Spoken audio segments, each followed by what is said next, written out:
প্রত্যন্ত গ্রামে পণ্য পৌঁছে দিচ্ছে ড্রোন। শুনতে অদ্ভুত লাগলেও এমন প্রযুক্তির উদ্ভাবন করেছে চীন। ড্রোনের মাধ্যমে পণ্য পরিবহনে নতুন সম্ভাবনার কথা জানিয়েছেন চায়না মোবাইল মিনসিং শাখার টেকনিশিয়ান ঝাং জি। এই প্রযুক্তির সবচেয়ে বড় সুবিধা রাস্তার যানজট বা দুর্গম পথ বাধা হয়ে দাঁড়ায় না। বিশেষ করে প্রাকৃতিক দুর্যোগ বা জরুরি পরিস্থিতিতে দ্রুত ত্রাণ ও ওষুধ পৌঁছে দিতে ড্রোন কার্যকর ভূমিকা রাখছে। ফলে বিচ্ছিন্ন গ্রামগুলোতেও জরুরি সহায়তা নিশ্চিত করা সম্ভব হচ্ছে। ড্রোনটি ৮০ থেকে ৯০ কেজি পর্যন্ত পণ্য পরিবহন করতে পারে, পাড়ি দিতে পারে সর্বোচ্চ ১৫ কিলোমিটার। আমরা এখন ড্রোনের মাধ্যমে পণ্য লোড ও বিতরণের জন্য গ্রাউন্ড ক্রুদের সাথে সমন্বয় করছি। 200-র বেশি সার্ভিস ও ফিচারে লেনদেনের সব বিকাশ অ্যাপে সম্ভব।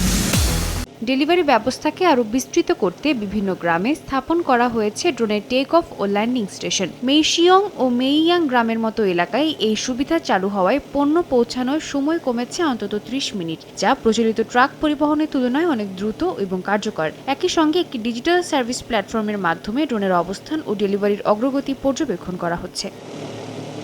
সাদিয়া তাসনিম, সময় সংবাদ।